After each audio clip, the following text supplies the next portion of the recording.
Ahoy again!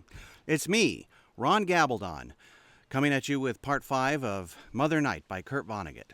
Now, in Part 4, things have gone about as sideways as they can for Howard W. Campbell Jr. there in the basement of the Reverend Dr. Lionel Jones, DDS-DD.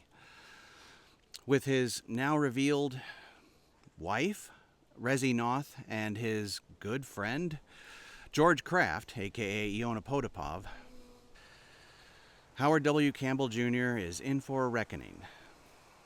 So let's continue on with Part 5 of Mother Night by Kurt Vonnegut. Hey, enjoy. This has been a good time. I've lost a lot of blood because there's a lot of insects here, but I'm sure they had a better use for it than I did. Here we go. Mother Night by Kurt Vonnegut. Part 5. Chapters 33 through 40. Read by Ron Gabaldon. Chapter 33. Communism Rears Its Head.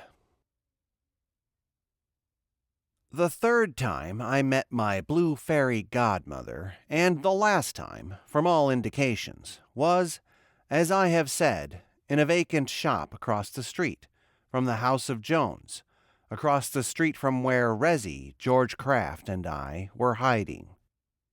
I took my time about going into that dark place, expecting, with reason, to find anything from an American Legion color guard to a platoon of Israeli paratroopers waiting to capture me inside. I had a pistol with me, one of the Iron Guard's Lugers, chambered for .22s. I had it not in my pocket, but in the open, loaded and cocked, ready to go. I scouted the front of the shop without showing myself. The front was dark, and then I approached the back in short rushes from cluster to cluster of garbage cans. Anybody trying to jump me, to jump Howard W. Campbell Jr., would have been filled with little holes as though by a sewing machine. And I must say that I came to love the infantry, anybody's infantry, in that series of rushes and taking cover.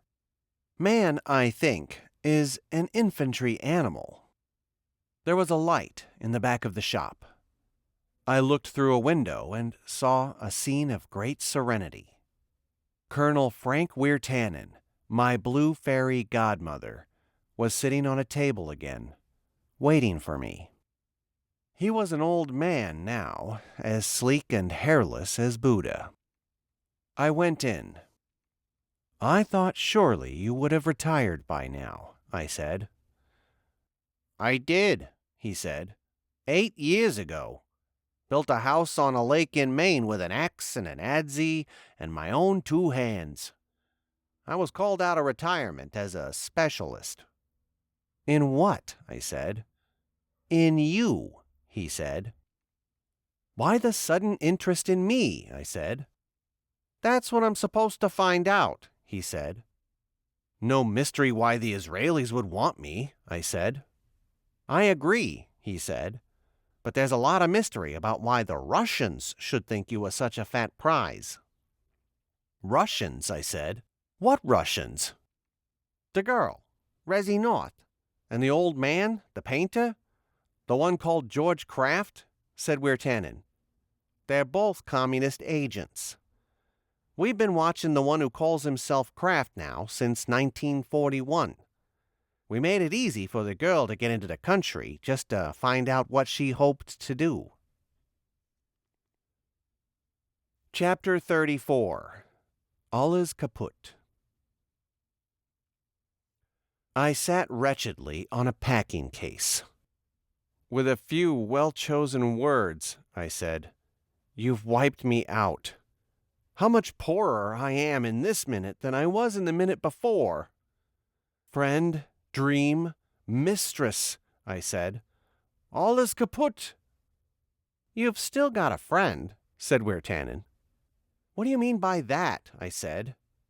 "He's like you," said Weirtanen. "He can be many things at once, all sincerely." He smiled.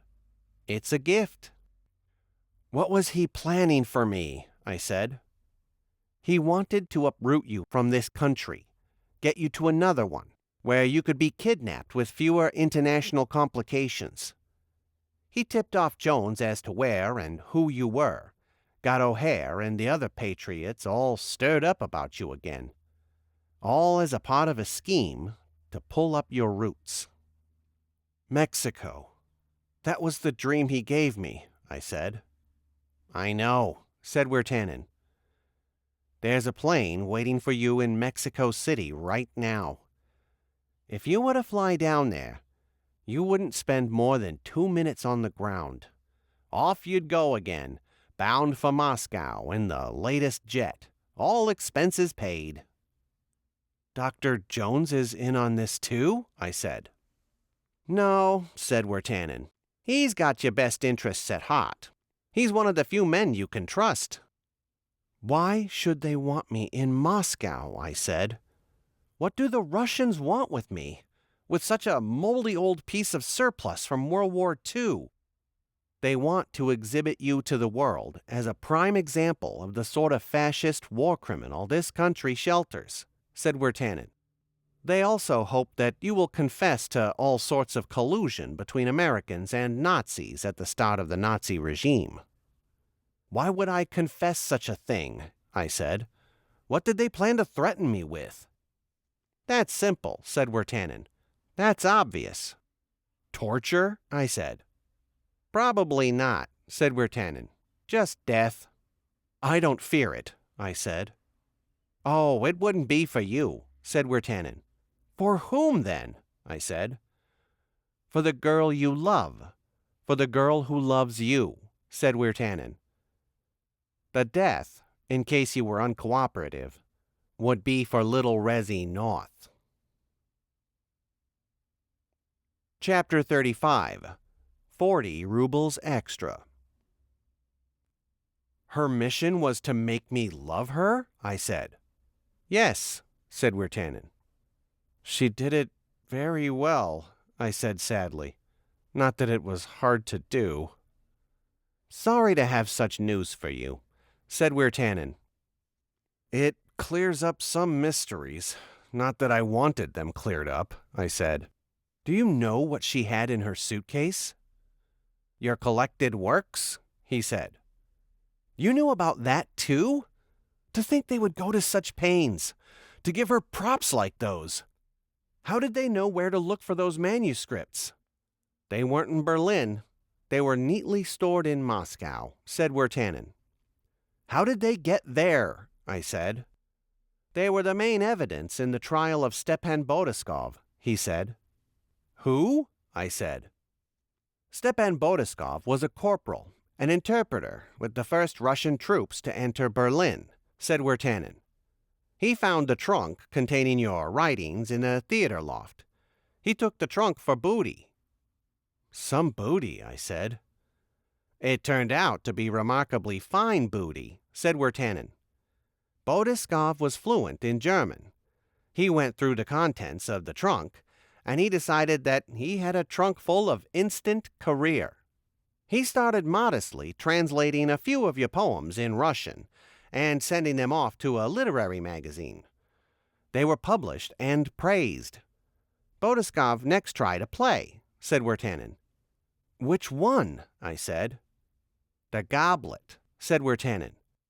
Botiskov translated that into Russian, and he had himself a villa on the Black Sea practically before they'd taken the sandbags down from the windows of the Kremlin. It was produced? I said.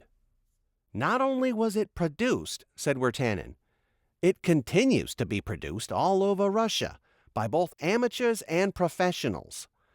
The Goblet is the Charlie's Aunt of contemporary Russian theater. You're more alive than you thought, Campbell. My truth goes marching on, I murmured. What? Said Wirtanen. I can't even tell you what the plot of the Goblet is, I said. So Wirtanen told it to me. A blindingly pure young maiden, he said, guards the Holy Grail.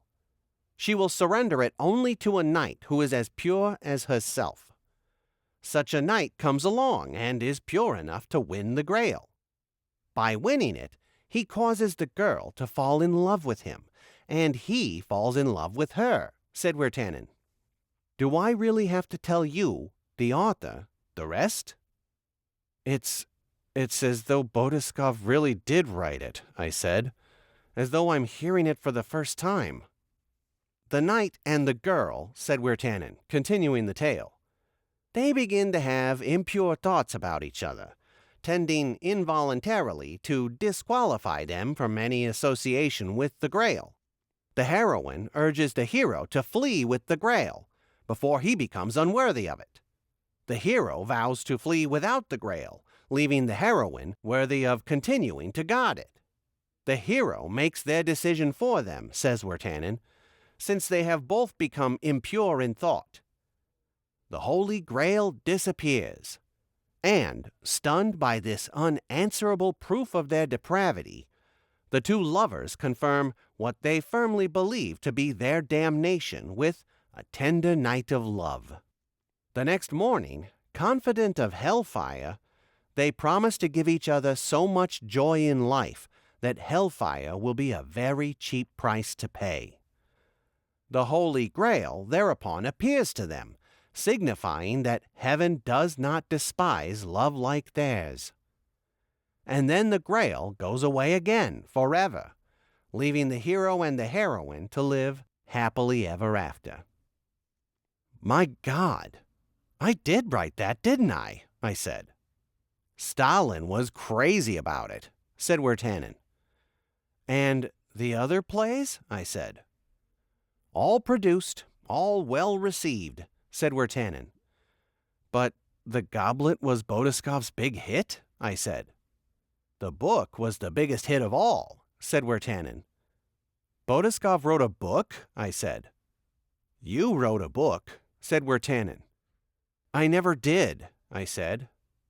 Memoirs of a Monogamous Casanova? Said Wirtanen.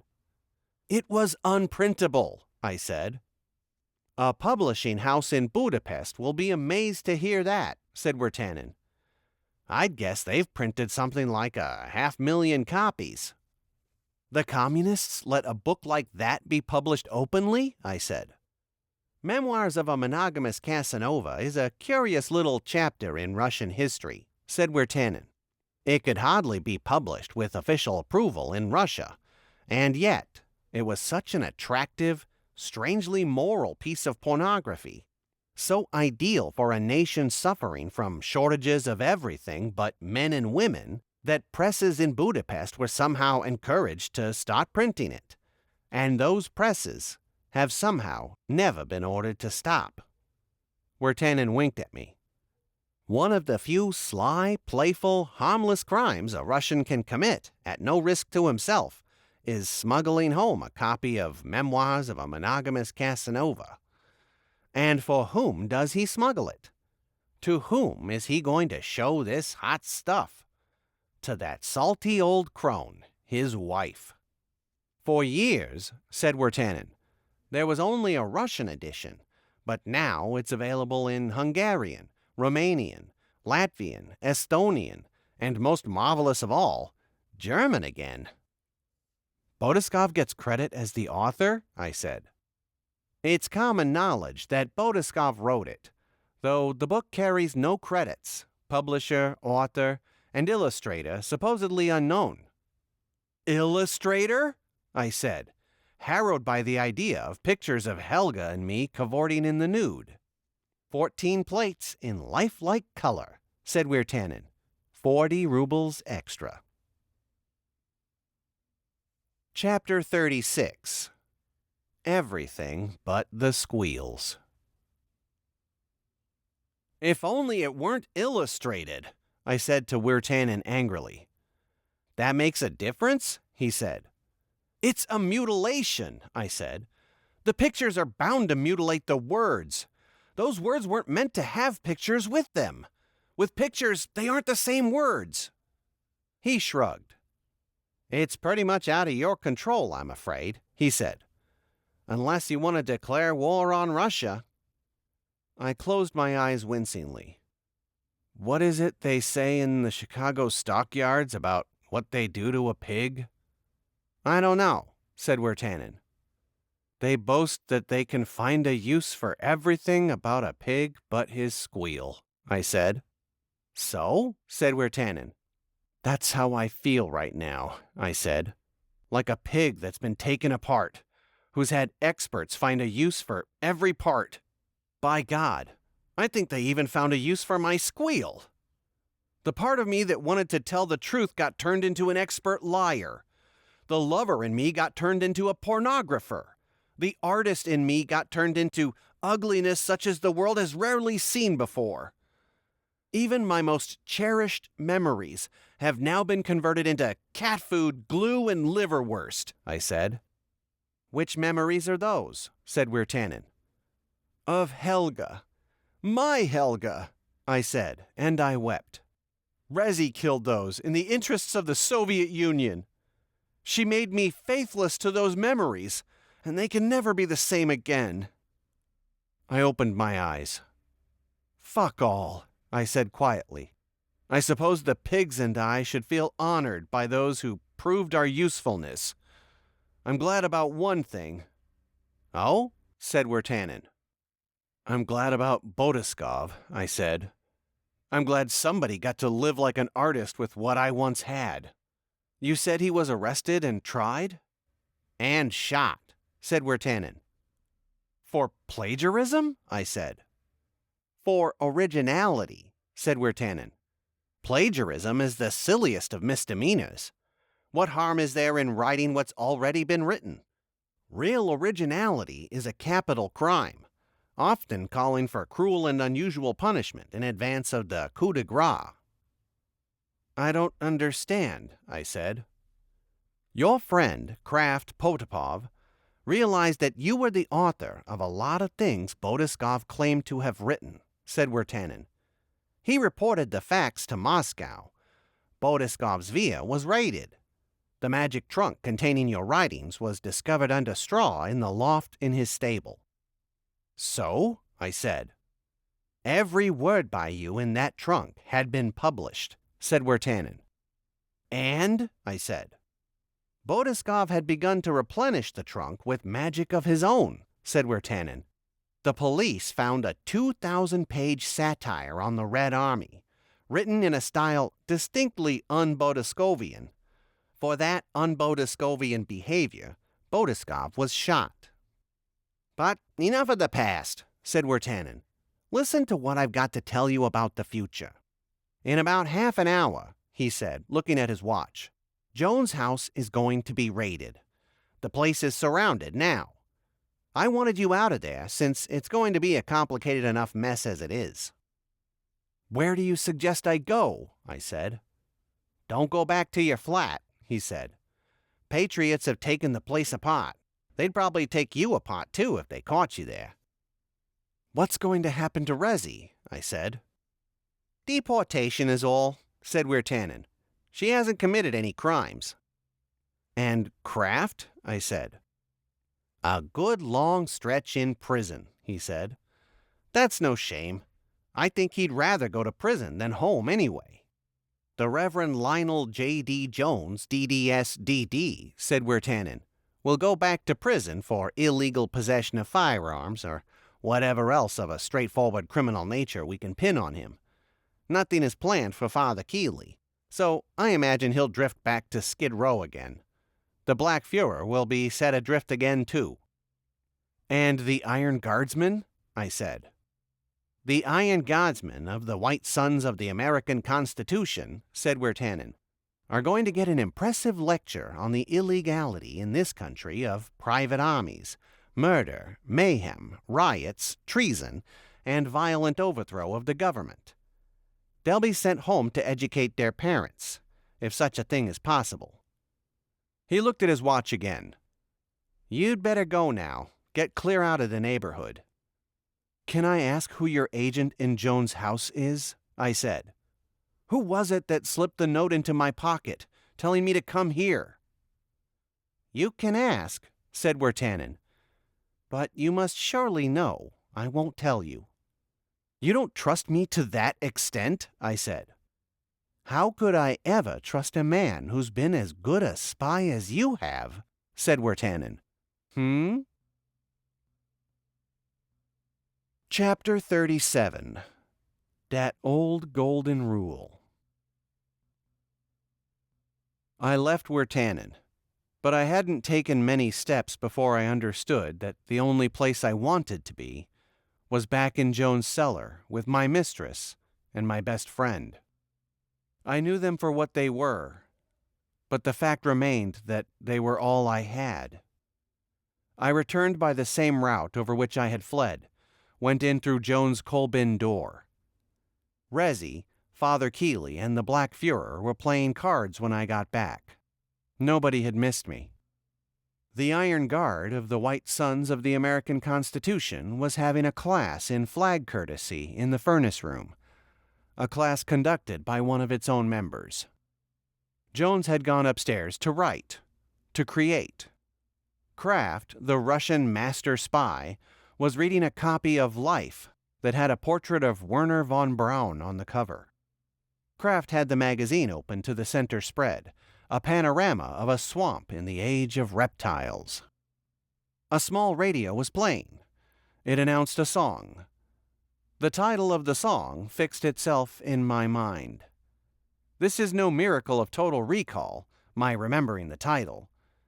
The title was apt for the moment, for almost any moment, actually. The title was Dat Old Golden Rule. At my request, the Haifa Institute for the Documentation of War Criminals has run down the lyric of that song for me. The lyric is as follows. Oh, baby, baby, baby, why do you break my heart this way? You say you want to go steady, but then all you do is stray. I'm so confused. I'm not amused. You make me feel like such a fool. You smile and lie. You make me cry. Why don't you learn that old golden rule? What's the game? I said to the card players. Old maid, said Father Keeley. He was taking the game seriously. He wanted to win, and I saw that he had the Queen of Spades, the old maid, in his hand.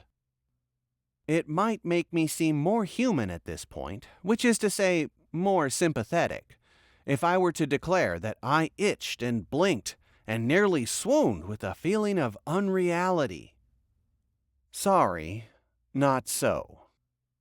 I confess to a ghastly lack in myself. Anything I see or hear or feel or taste or smell is real to me. I am so much a credulous plaything of my senses that nothing is unreal to me.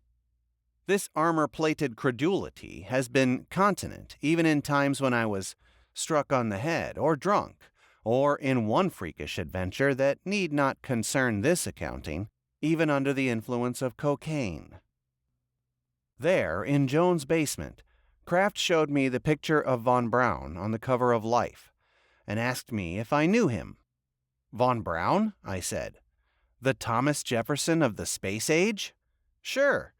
The Baron danced with my wife once at a birthday party in Hamburg for General Walter Dornberger. Good dancer, said Kraft. Sort of Mickey Mouse dancing, I said. The way all the big Nazis danced, if they had to dance. You think he'd recognize you now? Said Kraft. I know he would, I said. I ran into him on 52nd Street about a month ago, and he called me by name. He was very shocked to see me in such reduced circumstances. He said he knew a lot of people in the public relations business, and he offered to talk to them about giving me a job. You'd be good at public relations, said Kraft. I certainly don't have any powerful convictions to get in the way of a client's message, I said. The game of Old Maid broke up, with Father Keeley the loser, with that pathetic old virgin still stuck with the Queen of Spades. Well, said Keeley, as though he'd won much in the past, as though a rich future were still his. You can't win them all. He and the Black Fuhrer went upstairs, pausing each few steps to count to 20. And then Rezi, Kraft Potapov, and I were alone. Rezi came over to me, put her arm around my waist, slid her cheek against my chest. "Just think, darling," she said. I said. "Tomorrow we'll be in Mexico," she said. I said. "You seem worried," she said. "Me worry?" I said. "Preoccupied." "Do I look preoccupied to you?" I said to Kraft. He was studying the picture of the swamp again. "No," he said. "My good old normal self," I said. Kraft pointed to a pterodactyl that was winging over the swamp. "Who would think a thing like that could fly?" he said. "Who would ever think that a ramshackle old fart like me could win the heart of a beautiful girl, and have such a talented, loyal friend besides?" I said. "I find it very easy to love you," said Rezi. "I always have." "I was just thinking," I said. "Tell me your thoughts," said Rezi. "Maybe Mexico isn't exactly what we want," I said. "We can always move on," said Kraft. "Maybe. There at the Mexico City airport," I said. "Maybe we could just get right on a jet." Kraft put his magazine down. "And go where?" he said. "I don't know," I said. "Just go somewhere very fast. I suppose it's the idea of movement that excites me. I've been sitting still so long." Said Kraft. "Moscow, maybe," I said. "What?" said Kraft incredulously. "Moscow," I said. "I'd like very much to see Moscow." "That's a novel idea," said Kraft. "You don't like it?" I said. I'll have to think about it," he said. Rezi started to move away from me, but I held her tight. "You think about it too," I said to her. "If you want me to," she said faintly. "Heaven," I said, and I jiggled her to make her bubble. "The more I think about it, the more attractive it becomes," I said. "If we only stayed in Mexico City for 2 minutes between planes, that would be long enough for me." Kraft stood up, exercising his fingers elaborately. "Is this a joke?" he said. "Is it?" I said. "An old friend like you should be able to tell if I'm joking or not." "You must be joking," he said. "What is there in Moscow that could interest you?" "I'd try to locate an old friend of mine," I said. "I didn't know you had a friend in Moscow," he said. "I don't know that he's in Moscow. Just somewhere in Russia," I said. "I'd have to make inquiries." "What's his name?" said Kraft. "Stepan Bodaskov," I said. "The writer." "Oh," said Kraft. He sat down again, picked up the magazine again. "You've heard of him?" I said. "No," he said. "What about Colonel Iona Potapov?" I said. Rezi twisted away from me, stood with her back to the farthest wall. "You know Potapov?" I asked her. "No," she said. "You?" I asked Kraft. "No," he said. "Why don't you tell me about him?" "He's a communist agent," I said. "He's trying to get me to Mexico City, so I can be kidnapped and flown to Moscow for trial." "No," said Rezi. "Shut up," Kraft said to her. He stood, threw the magazine aside. He went for a small pistol he had in his pocket, but I got the drop on him with the Luger. I made him throw the pistol on the floor. "Look at us," he said wonderingly, as though he were an innocent bystander. "Cowboys and Indians." "Howard," said Rezi. "Don't say a word," Kraft warned her. "Darling," said Rezi tearfully, "the dream about Mexico. I thought it was really coming true.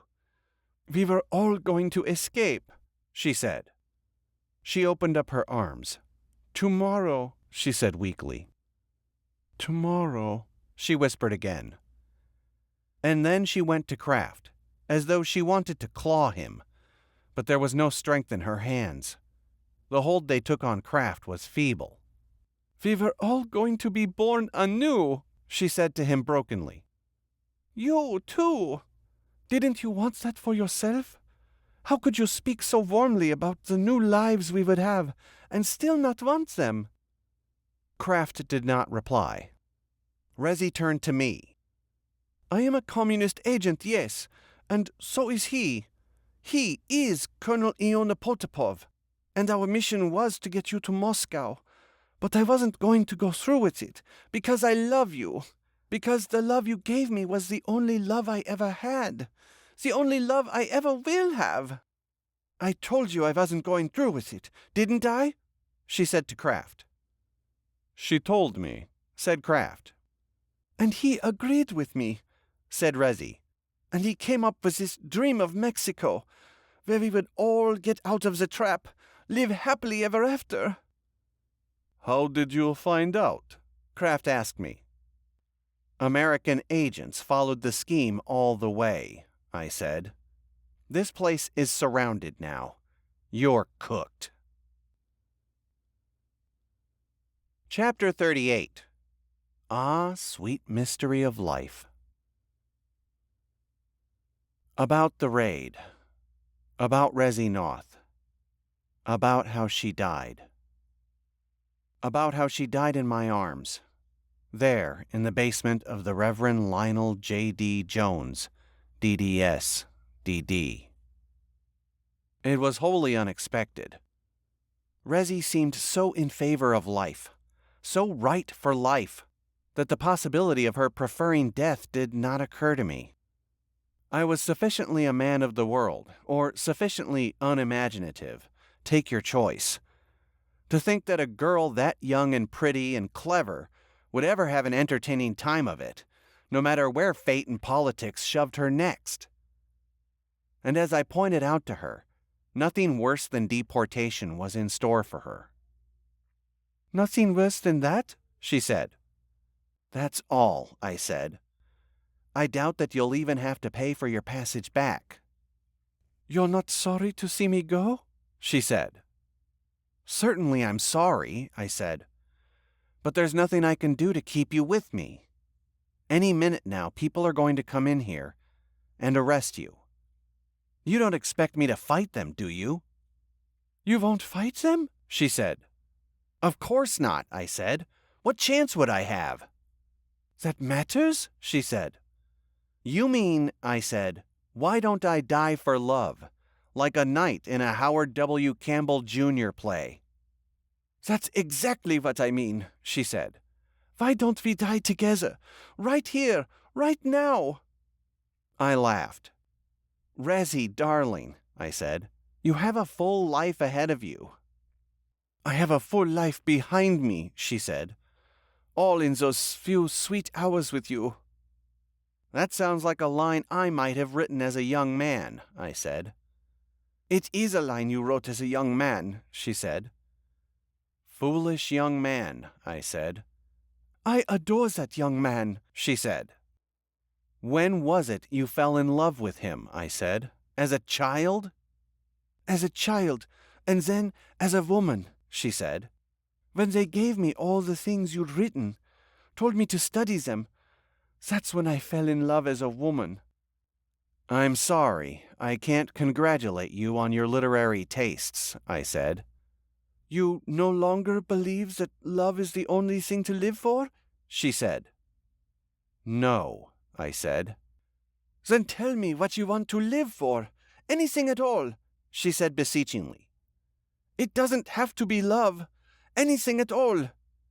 She gestured at objects around the shabby room, dramatizing exquisitely my own sense of the world's being a junk shop. I'll live for that chair, that picture, that furnace pipe, that couch, that crack on the wall. Tell me to live for it, and I will, she cried. It was now me that her strengthless hands laid hold of.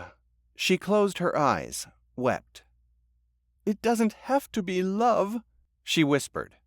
"Just tell me what it should be." "Resi," I said gently.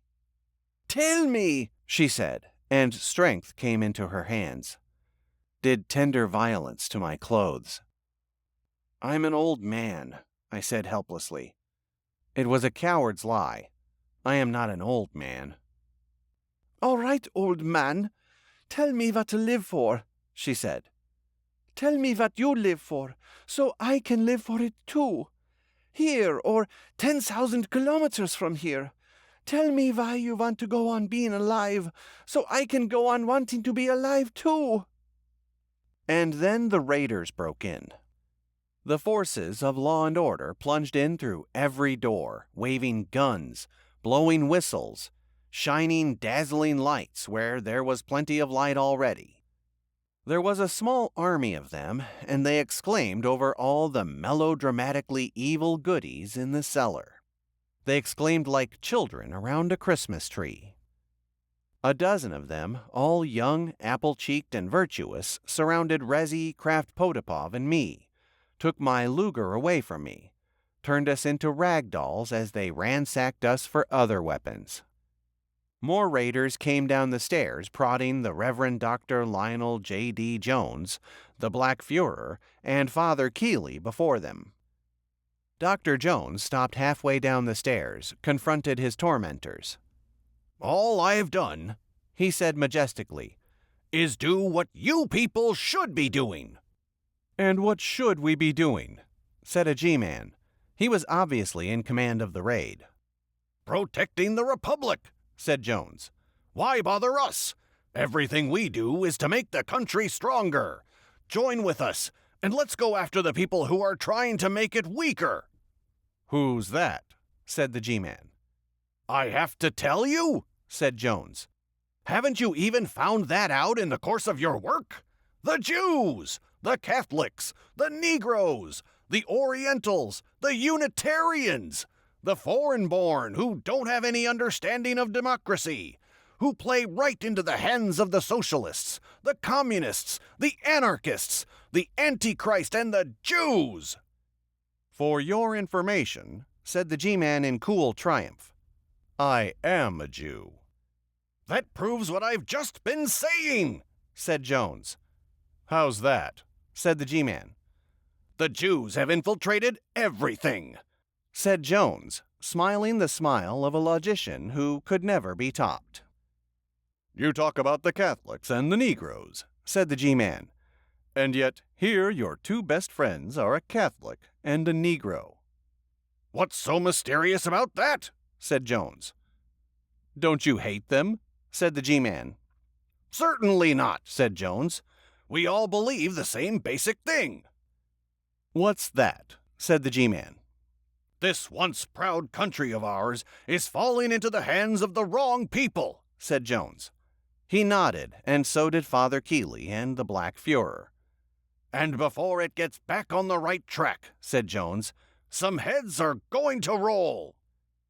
I have never seen a more sublime demonstration of the totalitarian mind, a mind which might be likened unto a system of gears whose teeth have been filed off at random.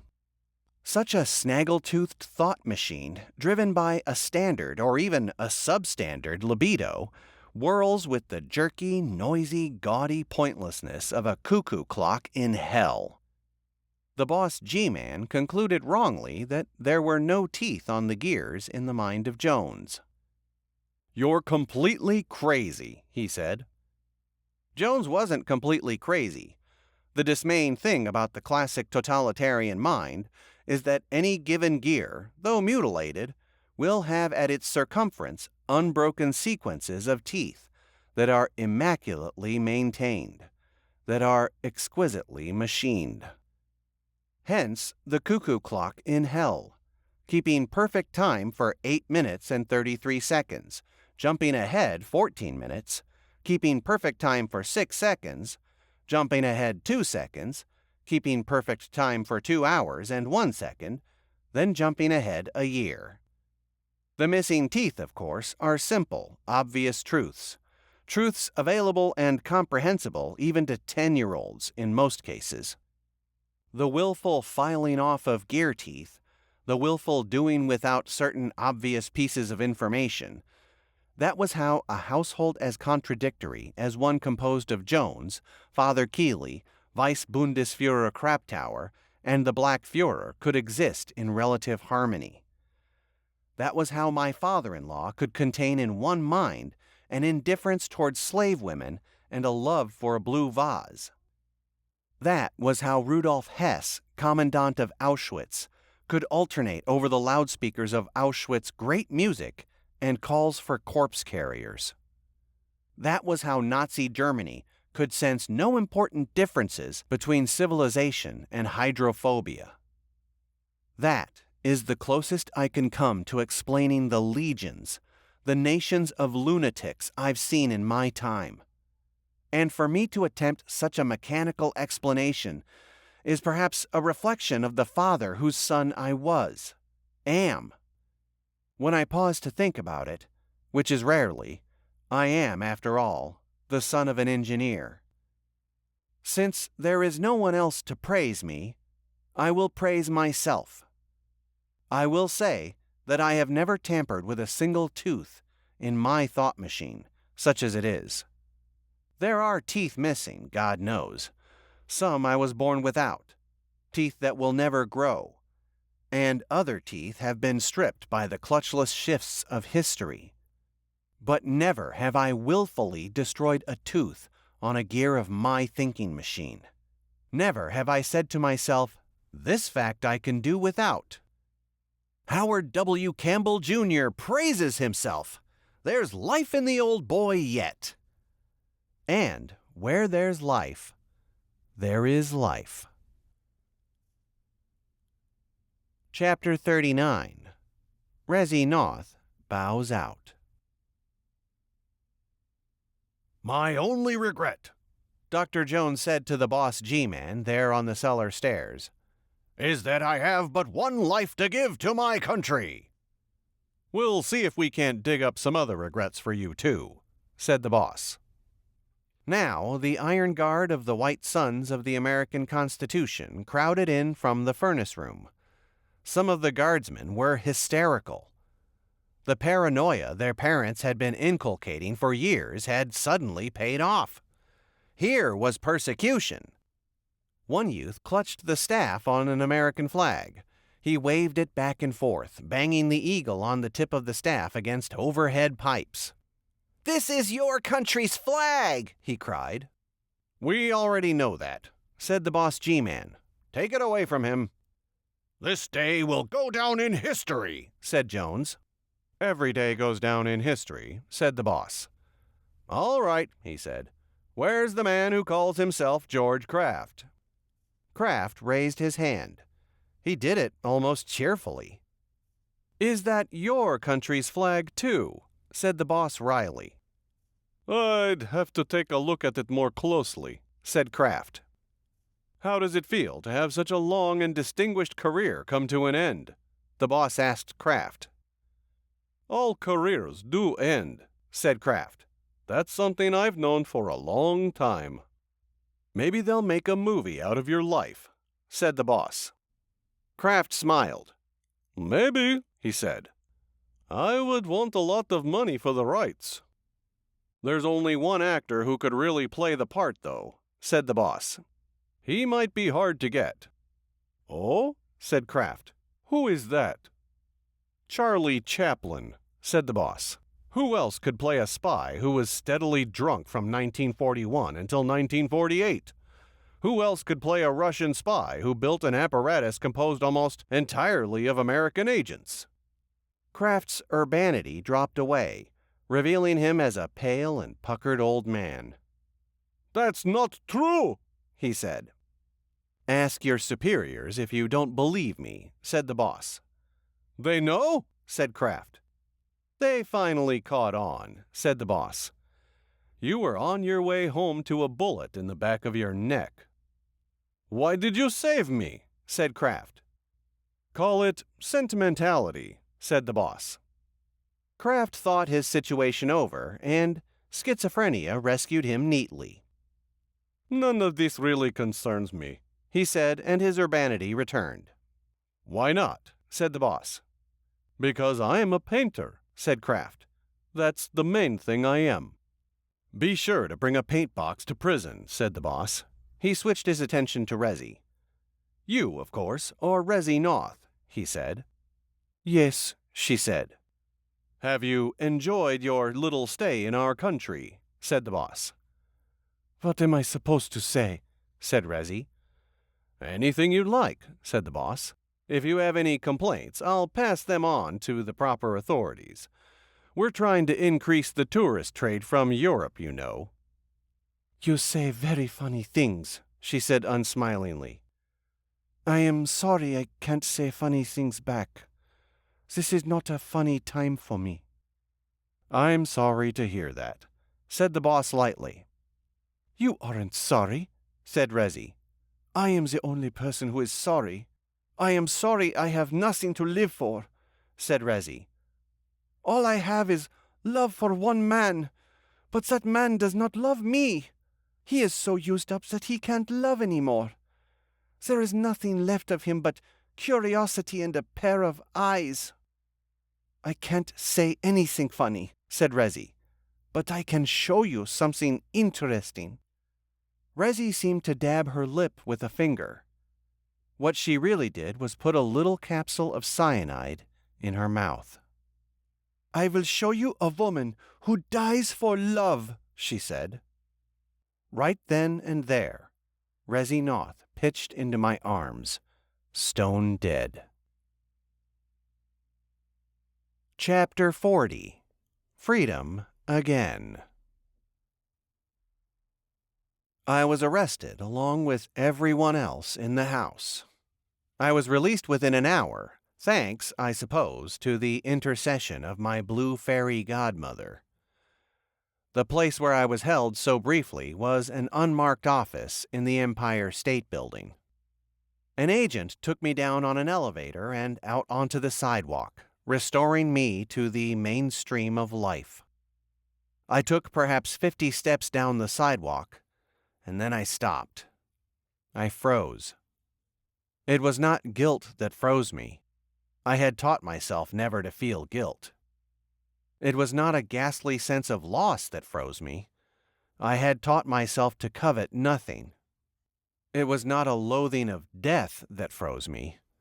I taught myself to think of death as a friend. It was not heartbroken rage against injustice that froze me. I had taught myself that a human being might as well look for diamond tiaras in the gutter as for rewards and punishments that were fair. It was not the thought that I was so unloved that froze me. I had taught myself to do without love. It was not the thought that God was cruel that froze me. I had taught myself never to expect anything from Him. What froze me was the fact that I had absolutely no reason to move in any direction. What had made me move through so many dead and pointless years was curiosity. Now, even that had flickered out. How long I stood frozen there, I cannot say. If I was ever going to move again, someone else was going to have to furnish the reason for moving. Somebody did. A policeman watched me for a while, and then he came over to me, and he said, "Hey, you all right?" "Yes," I said. "You been standing here a long time," he said. "I know," I said. "You waiting for somebody?" he said. "No," I said. "Better move on, don't you think?" he said. "Yes, sir," I said. And I moved on.